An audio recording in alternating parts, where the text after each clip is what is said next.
Hello sa inyong lahat. Kamusta po kayo? Joy comes in the morning. God bring hope, a new beginning.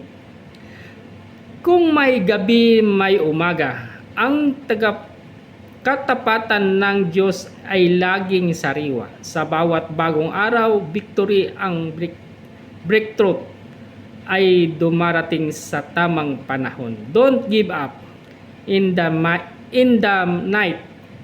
The morning is coming. Ano ang sabi niya dito sa Isaiah chapter 61 verse 3? To bestow on them a crown of beauty, instead to usher the oil of joy instead of mourning. Ayan, amen po ba mga kapatid? Ingat lagi at salamat sa salita ng Diyos sa araw na ito.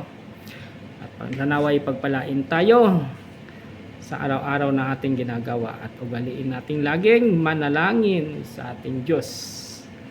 Ingat lagi. God bless us all.